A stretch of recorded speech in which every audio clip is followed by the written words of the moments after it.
வெட்டுவோம் பேசிருக்கீங்க, யாரை விட்டீங்க? எங்க அண்ணன் வீட்டுக்கு யார் வர்றாங்களோ அவங்களை கண்டிப்பா வந்தா வெட்டுவோம் தான். இல்ல முற்றுகை போராட்டம். முற்றுகை போராட்டம்ங்கிறது ஒரு தலைவனுக்கும் ஒரு பேச்சு இருக்கும், அதுக்கு ஒரு எதிர்ப்பு பேச்சு இருக்கும். அதுக்கு நீங்க அலுவலகத்தை முற்றுகிடுங்க, இல்லன்னா ஒரு தனிப்பட்ட போராட்டம் நடத்துங்க.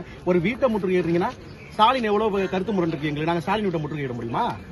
இவரு உதயநிதி விட்ட நாங்க முற்றுகையிட முடியுமா? இந்த மாதிரி நீங்க செய்வீங்களா? ஆளும் அதிகார வர்க்கம் தூண்டி விடுது.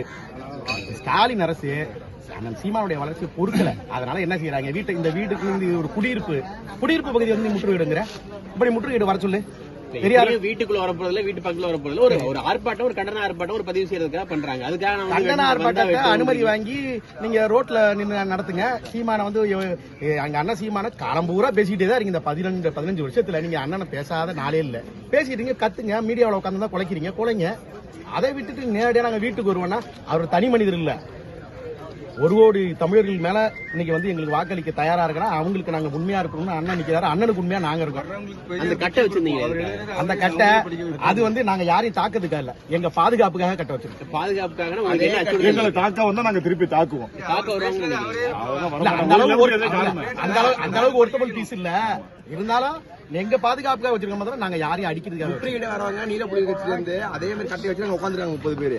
அவங்கள்ட்ட இதே மாதிரி கேளுங்க, அவங்களும் கட்டி வச்சிருக்காங்க, உட்காந்துருக்காங்க. தம்பி அதெல்லாம் கட்டையெல்லாம் வச்சிடல, எல்லாம் கட்டையில போறது, எல்லாம் கட்டையில உட்காந்துருக்காங்க. எல்லாம் இந்த 30 45 வயசுக்கு மேல 60 வயசுக்கு மேல கட்டையில போறது எல்லாம் உட்காந்துருக்கு. நீல கலர் சட்டை போட்டுக்கிட்டு அதெல்லாம் ஒண்ணும் இல்ல. சீமானவர்களும் ஒரு காலத்துல பெரியாருக்கு ஆதரவா பேசினவர் தானே, இப்பதானே பெரியார் அதான் அண்ணன் தான் சொல்லிட்டாரு, தெளிவா சொல்லிட்டாரு.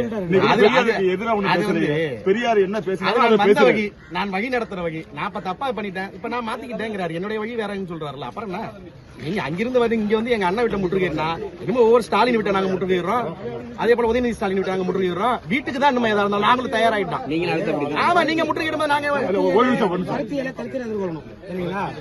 சீமான் முற்றுகையிடுறதுனாக்கா என்ன பண்ணணும், அது தவறான இது. நீங்க வலுவூர் ஆர்ப்பாட்டம் பண்ணிருக்கணும், இல்ல புகார் கொடுங்க, நீதிமன்றத்தை நாடுங்க. அது சட்டத்தை கையெழுத்து நீ ரவுடி மாதிரி மேட்டத்துறையில பேசுறாங்க.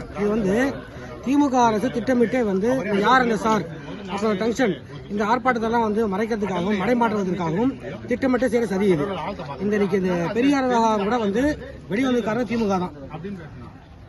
என்ன சீமானை கண்டிக்கணும்னா, இப்ப அரசு சில இடங்கள்ல இங்க ஆர்ப்பாட்டம் பண்ணலாம், போராட்டம் பண்ணலாம், கோரிக்கையை வலியுறுத்தி பேசலாம்னு சொல்லி இடம் கொடுத்துருக்கு. அந்த இடத்துக்கு போக வேண்டியதானே? ஒரு மனிதர் அமைதியா வாழ்ற குடியிருப்பு பகுதிக்கா வரணும்? கட்சி அலுவலகம் இருக்கு, அங்க வர வேண்டியதானே? நாம் தமிழர் கட்சி ஆட்சி அதிகாரத்துக்கு வரல, ஒரு கவுன்சிலர் இல்ல, ஒரு எம்பி இல்ல, ஒரு எம்எல்ஏ இல்லன்னு சொல்றாங்கல்ல.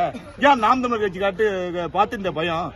இது ஆளுங்கட்சி செயல் நினைக்காதீங்க. ஆளுங்கட்சி ஆதரவு இல்ல இந்த திமுகவோட கூலிப்படை, இந்த கொளத்தூர் மணியா இருக்கட்டும், வீரமணியா இருக்கட்டும், திருமுருகன் காந்தியா இருக்கட்டும், திமுகவிடம் மாதம் பேட்டா வாங்கக்கூடிய கூலிப்படையை சேர்ந்த இந்த கூலிகள் திமுக ஆதரவுடன் அதிகார திமுருடன் இந்த வேலை செய்யுது. அவங்களுக்கு ஒரு வெற்றி விளம்பரம் தான். இது எல்லாத்தையும் அடிச்சு நொறுக்குவோம். முன்னாடி ஒரு காலத்துல சொன்னாங்க என்ன, இன்னைக்கு சீமான பேசினாதான் இந்த வெற்று கூலிப்படைகளுக்கு விளம்பரம். அந்த விளம்பரத்தை தேடி அலைகிறாங்க.